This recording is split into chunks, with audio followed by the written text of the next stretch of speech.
एक ऐसी दुनिया की कल्पना करते हैं जहां एक सुबह हमारी नींद खुले और चारों तरफ बस एक पूर्ण अखंड सन्नाटा हो। मतलब एक ऐसा सन्नाटा जहां ध्वनि का आवाज का कोई अस्तित्व ही ना हो। हाँ बिल्कुल। बाहर सड़क पर गाड़ियों की कोई गड़गड़ाहट नहीं, पेड़ों पर पत्तियों के सरसराने की आवाज नहीं, यहां तक कि खुद की सांसों की भी कोई आवाज नहीं। मतलब एक ऐसी दुनिया जहां कुछ भी सुनाई ना दे। ओह, अगर वैज्ञानिक दृष्टिकोण से देखा जाए ना, तो ये कोई शांतिपूर्ण अनुभव नहीं होगा। ये एक बेहद डरावनी स्थिति होगी। डरावनी? वो क्यों? क्योंकि ये सिर्फ आवाज का गायब होना नहीं है। ये एक ऐसी दुनिया होगी जहां से ऊर्जा का एक पूरा रूप ही गायब हो चुका है। हमारे आसपास जो कुछ भी घटित हो रहा है, ध्वनि उसका एक जीवित गवाह है। इसके बिना ब्रह्मांड का एक बहुत बड़ा हिस्सा अपनी कहानी कहना ही बंद कर देगा। वाह, ये एहसास सच में सोचने पर मजबूर करता है कि हम हर दिन ध्वनि को कितना हल्के में लेते हैं। हम बस सुनते हैं और आगे बढ़ जाते हैं। सही बात है, हम इसके पीछे की साइंस पर ध्यान ही नहीं देते। बिल्कुल। और इसीलिए आज की इस डीप डाइव में हम ध्वनि और उसके पीछे के विज्ञान की परतों को खोलने वाले हैं।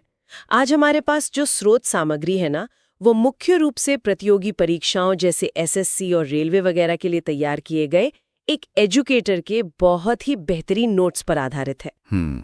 लेकिन हमारा जो आज का मिशन है वो सिर्फ परीक्षा के लिए तथ्यों को रटना नहीं है। एग्जैक्टली। हमारा उद्देश्य है उन तथ्यों के भीतर छिपे विज्ञान को गहराई से समझना, जो हमारी रोजमर्रा की जिंदगी को आकार देता है।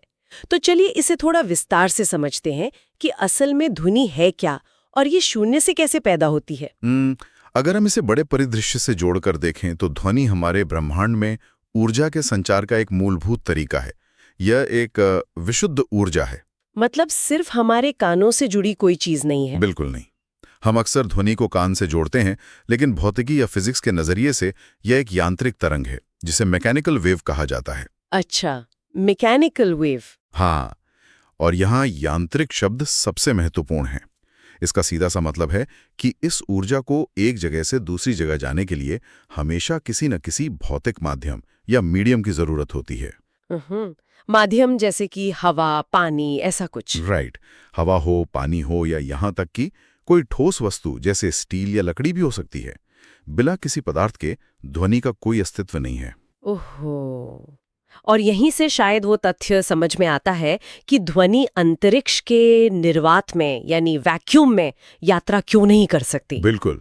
मतलब हॉलीवुड की फिल्मों में जो दिखाते हैं ना, अंतरिक्ष में बड़े बड़े विस्फोट हो रहे हैं और जोरदार आवाजें आ रही हैं, वो सब फेक है। पूरी तरह से। असल विज्ञान ये कहता है कि अगर कोई इंसान चंद्रमा पर खड़ा होकर पूरी ताकत से भी चिल्लाए ना, तो उसके बगल में खड़े व्यक्ति को कुछ सुनाई नहीं देगा। क्योंकि वहां कोई वायुमंडल नहीं है, कोई हवा नहीं है जो उस आवाज की ऊर्जा को ले जा सके। एग्जैक्टली। और ध्वनि को अनुदैर्ध्य तरंग, लॉन्गिट्यूडिनल वेव भी कहा जाता है। Longitudinal wave. इसे थोड़ा आसान भाषा में समझते हैं। जैसे मान लीजिए कि टिकट काउंटर पर लोगों की एक बहुत लंबी कतार लगी है। हाँ, ये एक बहुत बढ़िया एनालॉजी है। राइट? हाँ। तो अगर सबसे पीछे खड़ा व्यक्ति अपने आगे वाले व्यक्ति को हल्का सा धक्का दे, तो वो व्यक्ति अपने से आगे वाले से टकराएगा और इस तरह वो धक्के की लहर पूरी कतार से होते हुए सबसे आगे वाले व्यक्ति तक पहुंच जाएगी। बिल्कुल। और इसमें ध्यान देने वाली बात यह है कि पीछे वाला व्यक्ति चलकर आगे नहीं गया। हाँ, उसने सिर्फ अपनी ऊर्जा को आगे बढ़ाया। सही बात है। लॉन्गिट्यूडनल वेव्स में हवा या पानी के कण भी बिल्कुल इसी तरह काम करते हैं। वे अपनी जगह पर ही आगे पीछे कंपन करते हैं। मतलब संपीड़न यानी पार्टिकल्स का पास आना और विरलन यानी पार्टिकल्स का दूर जाना। हाँ, कंप्रेशन और रेरफैक्शन बनाते हुए वे ऊर्जा को आगे धकेलते हैं। उन कणों के बीच होने वाली यही धक्का मुक्की ध्वनि को आगे ले जाती है। वाह। और इसी प्रक्रिया से एक और रोचक सवाल हल होता है कि ध्वनि की गति क्या है। लोग अक्सर सोचते हैं कि हवा में ध्वनि सबसे तेज चलती होगी क्योंकि हवा हल्की होती है। हाँ, लेकिन भौतिकी इसके ठीक विपरीत काम करती है। ध्वनि की चाल सबसे अधिक ठोस पदार्थों में होती है, जैसे कि स्टील में, और सबसे धीमी गैस में यानी हवा में होती है। अच्छा, ऐसा क्यों? ऐसा इसलिए होता है क्योंकि ठोस पदार्थों में परमाणु और अणु एक दूसरे के बेहद करीब होते हैं, बिल्कुल एक दूसरे से सटे हुए। जैसे अगर हम पानी से भरी बाल्टी को कतार में खड़े लोगों के जरिए एक सिरे से दूसरे सिरे तक पहुंचाना चाहें और लोग एक दूसरे से सटकर खड़े हों तो बाल्टी तेजी से आगे बढ़ेगी। बिल्कुल। लेकिन अगर लोग 10-10 फीट की दूरी पर खड़े हों तो हर व्यक्ति को बाल्टी लेकर अगले तक दौड़ना पड़ेगा, उसमें बहुत समय लगेगा। Right right. हवा के कण दूर दूर होते हैं, इसलिए ध्वनि ऊर्जा को एक कण से दूसरे कण तक पहुंचने में थोड़ा ज्यादा समय लगता है। एग्जैक्टली। लेकिन एक सेकंड, यहाँ एक चीज मुझे हमेशा उलझाती है। अगर हम लाइट की बात करें, प्रकाश भी तो ऊर्जा का ही एक रूप है। हाँ बिल्कुल है। तक कैसे पहुंच जाता है? ये एक बहुत ही शानदार सवाल है। मतलब प्रकाश को किसी कतार में खड़े लोगों की जरूरत क्यों नहीं पड़ती? प्रकृति ने ध्वनि और प्रकाश के बीच ये भेदभाव क्यों किया है? ये विज्ञान के सबसे बुनियादी और खूबसूरत अंतरों में से एक है। दोनों ऊर्जा हैं, लेकिन उनका रूप बिल्कुल अलग है। जैसा कि हमने चर्चा की, ध्वनि एक यांत्रिक ऊर्जा है, मैकेनिकल। हाँ, उसी मीडियम चाहिए। राइट। बिना कणों के टकराए वो धक्के वाली लहर बनी नहीं सकती। दूसरी तरफ प्रकाश एक विद्युत चुंबकीय तरंग है, इलेक्ट्रोमैग्नेटिक वेव। ओहो। प्रकाश को किसी भौतिक पदार्थ की आवश्यकता नहीं होती, क्योंकि वो विद्युत और चुंबकीय क्षेत्रों में होने वाले कंपन के माध्यम से खुद को आगे बढ़ाता है। पोर्ट करते हैं। बिल्कुल। वे एक दूसरे को सहारा देते हुए अंतरिक्ष के खालीपन में भी यात्रा कर सकते हैं। और सच कहूं तो ये पृथ्वी पर जीवन के लिए एक वरदान है। वरदान कैसे? देखिए, सूर्य की रोशनी हमें जीवन देती है, लेकिन सूर्य की सतह पर जो अनगिनत परमाणु विस्फोट लगातार हो रहे हैं, उनकी ध्वनि कभी धरती तक नहीं पहुंचती। बात प्रे, अगर अंतरिक्ष में हवा होती तो सूर्य के विस्फोटों की आवाज इतनी तेज होती कि पृथ्वी पर कोई भी जीव बहरा हुए बिना जीवित नहीं रह पाता। ये तो एक बहुत ही राहत देने वाला विचार है। मतलब ब्रह्मांड का ये सन्नाटा हमारे पक्ष में ही काम कर रहा है। बिल्कुल, है ना? लेकिन अगर हम पृथ्वी के भीतर की आवाजों की बात करें तो यहाँ बात सच में बहुत दिलचस्प हो जाती है, खास तौर पे जब हम इस भौतिक विज्ञान को अपने रोजमर्रा के अनुभव से जोड़ते हैं। कैसे? अगर ध्वनि सिर्फ हवा के कणों का एक दूसरे से टकराना है, तो फिर हर आवाज अलग क्यों सुनाई देती है? मतलब एक फुसफुसाहट और एक रॉक कॉन्सर्ट के गिटार सोलो में क्या अंतर है? सही बात है। एक चिड़िया की चहचहाहट और एक शेर की दहाड़ अलग अलग भावनाएं क्यों पैदा करती हैं? इसे डिकोड करने के लिए हमें ध्वनि के मुख्य लक्षणों को समझना होगा। बिल्कुल। अगर हम रोजमर्रा की जिंदगी का एक बहुत ही सामान्य सा उदाहरण लें, जैसे टीवी का रिमोट। जब टीवी पर कोई एक्शन सीन आता है और आवाज बहुत धीमी लगती है, तो हम क्या करते हैं? रिमोट से वॉल्यूम बढ़ा देते हैं। हाँ। तो वॉल्यूम बढ़ाने का मतलब है उसकी प्रबलता यानी लाउडनेस को बढ़ाना। एग्जैक्टली। और लाउडनेस पूरी तरह से तरंग के आयाम पर निर्भर करती है, जिसे एम्पलीट्यूड कहते हैं। Amplitude, right. आयाम का सीधा सा मतलब है कि ध्वनि की तरंग कितनी ऊंची उठ रही है या हवा के कणों को अपनी मूल स्थिति से कितनी दूर धकेला जा रहा है। तो जैसे अगर एक व्यक्ति जोर से चिल्लाता है तो वो अपने फेफड़ों से अधिक ऊर्जा बाहर फेंकता है। हाँ, इससे हवा के कणों को एक बहुत जोरदार धक्का लगता है, तरंग की ऊंचाई बढ़ जाती है और ध्वनि बहुत तेज सुनाई देती है। फुसफुसाते समय यह धक्का बहुत हल्का होता है। समझ गई। और इस लाउडनेस को मापने का मात्रक डेसिबल है ना? बिल्कुल, डीबी। 80 डेसिबल से ऊपर की कोई भी आवाज मानव कान के लिए शोर मानी जाती है और लंबे समय तक सुनने पर नुकसानदायक हो सकती है। ये तो बात हुई आवाज के तेज या धीमे होने की। लेकिन अगर उसी टीवी पर चैनल बदल दिया जाए और कोई कार्टून कैरेक्टर आ जाए जिसकी आवाज बहुत पतली और तीखी है, तो यहाँ हमने वॉल्यूम तो नहीं बदला, पर आवाज बदल गई। हाँ, यहाँ आवाज की प्रकृति बदल गई है। इसे विज्ञान की भाषा में तारत्व यानी पिच कहते हैं। पिच, हाँ। तारत्व का सीधा संबंध ध्वनि की आवृत्ति से होता है। फ्रीक्वेंसी। आवृत्ति ये मापती है कि 1 सेकंड में कितनी तरंगे पैदा हो रही हैं या कण 1 सेकंड में कितनी बार आगे पीछे कंपन कर रहे हैं। अगर कंपन बहुत तेज है, मान लीजिए 1 सेकंड में हजारों तरंगे बन रही हैं, तो फ्रीक्वेंसी हाई होगी। और हाई फ्रीक्वेंसी का मतलब है हाई पिच। बिल्कुल, जिससे आवाज बहुत पतली और तीखी सुनाई देगी, जैसे छोटे बच्चों की आवाज, सीटी की आवाज या मच्छरों की भिनभिनाहट। और इसके उलट अगर आवृत्ति कम है, तरंगे धीमी बन रही हैं, तो आवाज भारी होगी, जैसे ड्रम की आवाज या भारी गले वाले इंसान की आवाज। बिल्कुल सही।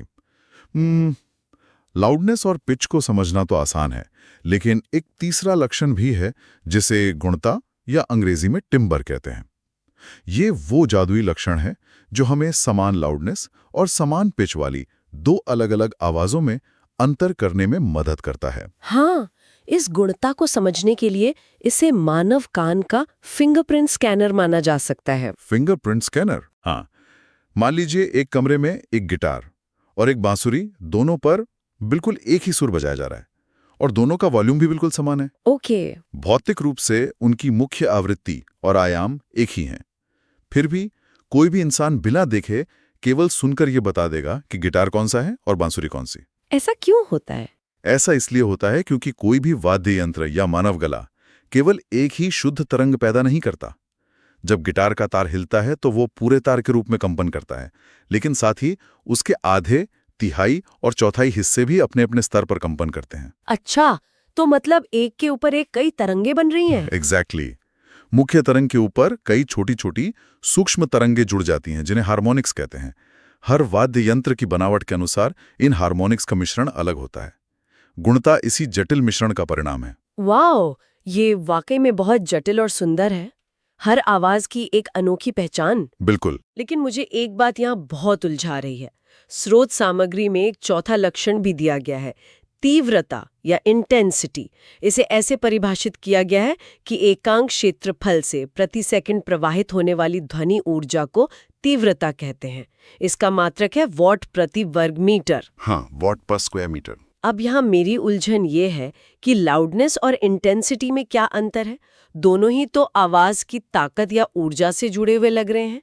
क्या ये सिर्फ एक ही चीज को कहने के दो अलग-अलग तरीके नहीं हैं? ये एक बहुत ही वाजिब उलझन है और भौतिकी में ये एक बहुत ही बारीक लेकिन बेहद महत्वपूर्ण अंतर है।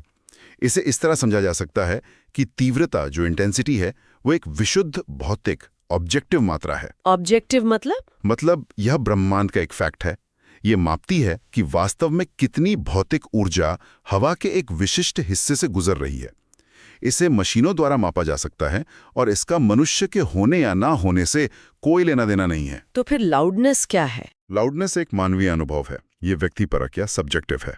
अच्छा, हाँ, ये इस बात पर निर्भर करता है कि हमारे कान और हमारा मस्तिष्क उस भौतिक तीव्रता के प्रति कितने संवेदनशील हैं। इसे किसी उदाहरण से समझ सकते हैं? बिल्कुल। मान लीजिए दो अलग अलग ध्वनियों की भौतिक तीव्रता मशीनों पर बिल्कुल समान है, लेकिन हो सकता है कि मानव कान को एक ध्वनि अधिक तेज या लाउड लगे। हमारा जो मानव कान है ना, वो लगभग 3000 से 4000 हर्ट्ज की आवृत्ति वाली ध्वनियों के प्रति सबसे अधिक संवेदनशील होता है। ओके। तो अगर उस फ्रीक्वेंसी की कोई ध्वनि आती है तो वो हमारे मस्तिष्क को बहुत लाउड लगेगी, भले ही उसकी भौतिक ऊर्जा किसी कम फ्रीक्वेंसी वाली ध्वनि के बराबर ही क्यों ना हो। मतलब लाउडनेस मनोविज्ञान और जीव विज्ञान है, जबकि तीव्रता शुद्ध भौतिकी है। एग्जैक्टली। ये सच में दिमाग घुमा देने वाला अंतर है। हम सोचते हैं कि हम दुनिया को वैसी ही सुन रहे हैं जैसी वो है, लेकिन असल में हमारा दिमाग ध्वनियों को अपने हिसाब से डिकोड कर रहा है। बिल्कुल। ऐसा लगता है जैसे हमारे आसपास ऊर्जा का एक बहुत बड़ा अदृश्य रेडियो प्रसारण चल रहा है, लेकिन हमारे कान सिर्फ एक बहुत ही छोटे से हिस्से को ट्यून इन कर पाते हैं। सही कहा। मनुष्यों के लिए जो ऑडिबल साउंड का परिसर है वो 20 हर्ट्ज से 20,000 हर्ट्ज के बीच है। हर्ट्ज? हाँ, हर्ट्ज, जो कि हेनरिक हर्ट्ज के नाम पर रखा गया है। ये आवृत्ति को मापने का मात्रक है।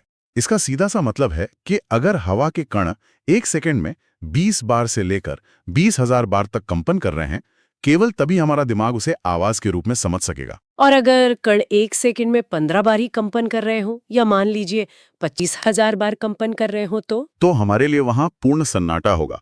वातावरण ऊर्जा से भरा होगा, लेकिन हमारे लिए वो खामोशी होगी। और यहीं पर जानवरों की वो छिपी हुई दुनिया सामने आती है, जहां ये खामोशी टूट जाती है। बिल्कुल। 20 हर्ट्ज से कम आवृत्ति वाली इन बेहद धीमी और लंबी तरंगों को अवश्रव्य तरंगे या इंफ्रासोनिक वेव्स कहते हैं। ये वो आवाजें हैं जो इतनी भारी और धीमी होती हैं कि हम उन्हें सुन नहीं सकते। हाँ, जैसे जब पृथ्वी के भीतर टेक्टोनिक प्लेट्स खिसकती हैं और भूकंप आता है, या जब कोई ज्वालामुखी फटने वाला होता है, तो सबसे पहले यही इंफ्रासोनिक तरंगे पैदा होती हैं। इंसान इन्हें नहीं सुन सकता, लेकिन कई जानवर इन तरंगों को महसूस करके प्राकृतिक आपदाओं से पहले ही सुरक्षित स्थानों पर भागने लगते हैं। एग्जैक्टली।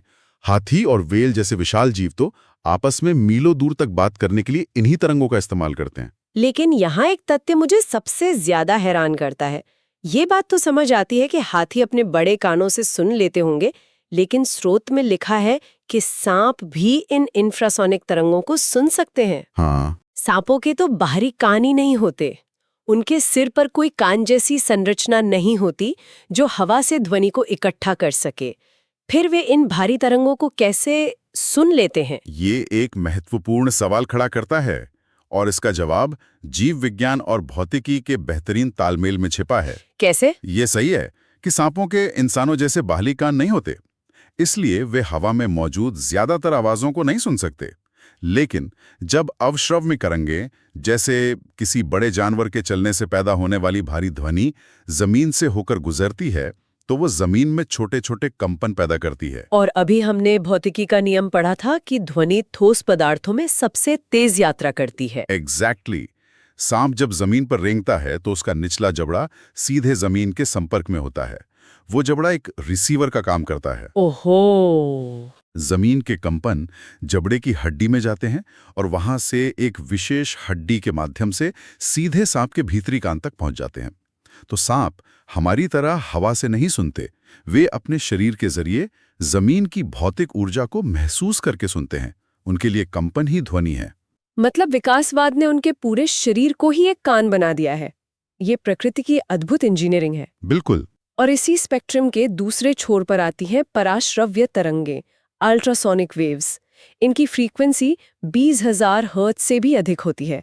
ये तरंगें इतनी तीखी और ऊर्जा से भरी होती हैं कि इंसानी कान इन्हें प्रोसेस नहीं कर सकते। हाँ, लेकिन चमगादड़, डॉल्फिन और कुत्ते इन्हें आसानी से सुन सकते हैं। कुत्तों के लिए तो विशेष सीटियां भी आती हैं जो केवल उन्हें सुनाई देती हैं। और यहीं से प्रकृति की ये अदृश्य शक्ति विज्ञान और चिकित्सा के लिए एक बहुत बड़ा वरदान बन जाती है। जब हम उच्च आवृत्ति की बात करते हैं तो ध्वनि का एक बहुत ही उपयोगी गुण सामने आता है, परावर्तन यानी रिफ्लेक्शन। हाँ, जिस तरह प्रकाश एक आईने से टकराकर वापस लौटता है, बिल्कुल वैसे ही ध्वनि तरंगे भी भौतिक वस्तुओं से टकराकर वापस लौटती हैं।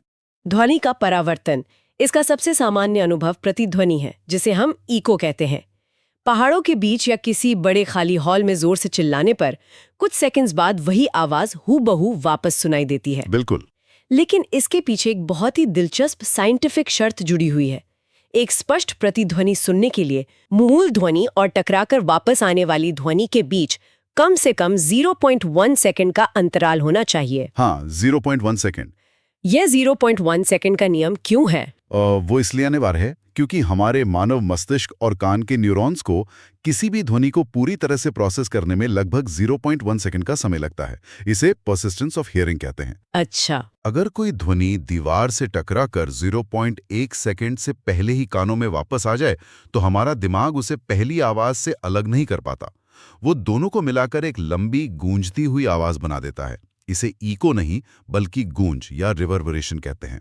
तो इन सब का क्या मतलब है? अगर इसे एक रोजमर्रा के उदाहरण से समझा जाए, मान लीजिए कि किसी की ईमेल इनबॉक्स में 2 ईमेल बिल्कुल एक ही पल में एक ही मिलीसेकंड पर आ जाए। हाँ।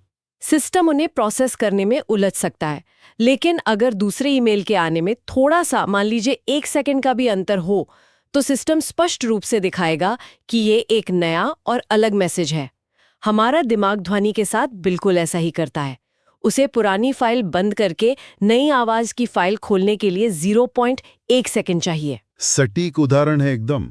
और इसी परावर्तन के सिद्धांत को इंसानों ने बहुत ही चालाकी से अपने उपयोग के लिए ढाला है। जैसे कि स्टेथोस्कोप। एग्जैक्टली।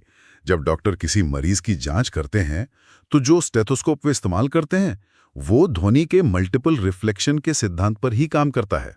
अच्छा, नली के अंदर आवाज टकराती रहती है? हाँ, हृदय या फेफड़ों की धड़कन की आवाज स्टेथोस्कोप की नली के अंदर की दीवारों से बार बार टकराती है, परावर्तित होती है और बिना ऊर्जा खोए सीधे डॉक्टर के कानों तक पहुंच जाती है। यह सिद्धांत सिर्फ शरीर के भीतर ही नहीं बल्कि गहरे और अंधेरे समुद्र में भी काम आता है। सोनार का नाम तो सबने सुना होगा, साउंड नेविगेशन एंड रेंजिंग। बिल्कुल। इसका उपयोग समुद्र की गहराई मापने या पनडुब्बियों और डूबे हुए जहाजों का पता लगाने में किया जाता है।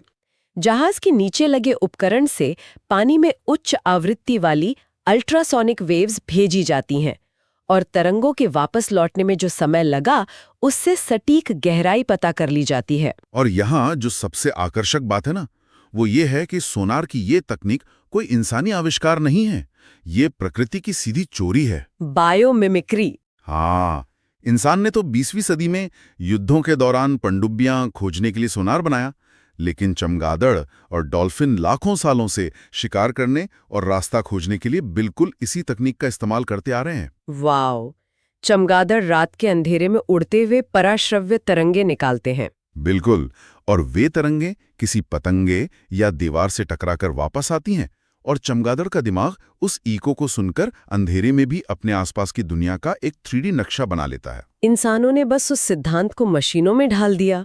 सही बात है। और मेडिकल साइंस की बात करें तो इसी परावर्तन और अल्ट्रासोनिक तरंगों के मेल ने अल्ट्रासाउंड तकनीक को जन्म दिया है। ये तो किसी चमत्कार से कम नहीं है। हाँ, इसका उपयोग सिर्फ अंदरूनी अंगों की तस्वीरें देखने के लिए ही नहीं होता।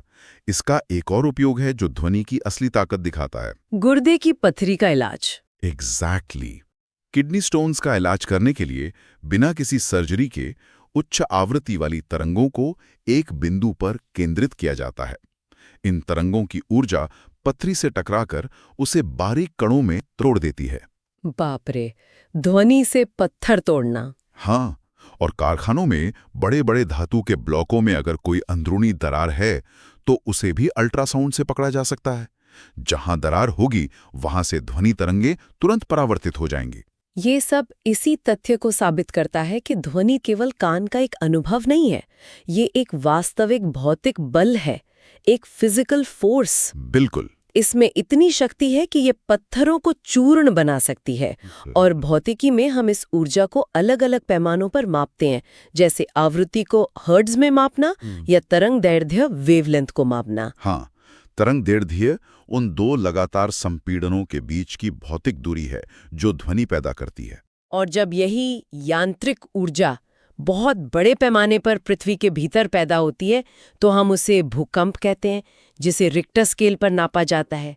मतलब ध्वनि, भूकंप, पानी की लहरें, ये सब एक ही बुनियादी भौतिकी के अलग अलग रूप हैं। बिल्कुल सही कहा आपने। ये सारी जानकारी हमें उस मूल विचार पर वापस लाती है जिससे हमने शुरुआत की थी। ध्वनि केवल एक शोर नहीं है जिसे हम सुनते हैं। ये ऊर्जा, फ्रीक्वेंसी और रिफ्लेक्शन का एक बेहद जटिल और खूबसूरत डांस है जो ब्रह्मांड में लगातार चल रहा है। आज हमने जो भी समझा कि ये एक मैकेनिकल वेव है, इसे मीडियम चाहिए, ये सब सिर्फ परीक्षाओं में नंबर लाने के लिए रटे जाने वाले नीरस तथ्य नहीं है। मैं कहूंगा कि ये सिद्धांत असल में उपकरण है, प्रकृति को डिकोड करने के उपकरण। जो भी लर्नर्स इन नियमों को सीख रहे हैं वे सिर्फ परीक्षा हॉल के लिए तैयारी नहीं कर रहे, वे वास्तव में ये सीख रहे हैं कि ब्रह्मांड कैसे काम करता है। एग्जैक्टली। और सच कहा जाए तो यही इस डीप डाइव का सबसे मजेदार हिस्सा है। अगली बार जब कोई टीवी का वॉल्यूम बढ़ाएगा या खाली कमरे में ताली बजाकर इको का इंतजार करेगा तो उसे एहसास होगा कि वो असल में भौतिक नियमों का प्रत्यक्ष अनुभव कर रहा है। हाँ, और विज्ञान की इस यात्रा में हमेशा आगे देखने की गुंजाइश होती है। आज हमने चर्चा की कि कैसे चिकित्सा में गुर्दे की पथरी को तोड़ने के लिए ध्वनि तरंगों का उपयोग हो रहा है। लेकिन सोचिए, क्या कभी ऐसा समय आ सकता है जब हम ध्वनि का उपयोग विनाश या तोड़ने के बजाय निर्माण के लिए करें? निर्माण के लिए? हाँ, क्या हम केवल ध्वनि तरंगों के दबाव का उपयोग करके हवा में ही बिना छुए भौतिक वस्तुओं को जोड़कर कुछ बना सकते हैं? वैज्ञानिक अकॉस्टिक लेविटेशन पर काम कर रहे हैं, जहां ध्वनि की मदद से चीजों को हवा में उठाया और जोड़ा जा सके। वाओ, ये सच में रोंगटे खड़े कर देने वाला विचार है, निर्माण के लिए ध्वनि का उपयोग। और अगर हम उस विचार के साथ उस पूर्ण सन्नाटे वाली दुनिया की तरफ मुड़कर देखें जिसकी हमने शुरुआत में कल्पना की थी, तो अब वो सन्नाटा सिर्फ एक खालीपन नहीं लगेगा। बिल्कुल नहीं। वो सन्नाटा एक खाली कैनवस की तरह लगेगा जहां ध्वनि की ऊर्जा कुछ भी तोड़ सकती है, कुछ भी बना सकती है और हमारे पूरे अस्तित्व को आकार दे सकती है। इस विचारोत्तेजक सवाल के साथ ही हमारी आज की ये डीप डाइव एक ऐसे मुकाम पर पहुंचती है जहां से आगे की खोज का काम अब श्रोताओं के हाथ में है। अपने आसपास की आवाजों को अब एक नए नजरिए से सुनिए,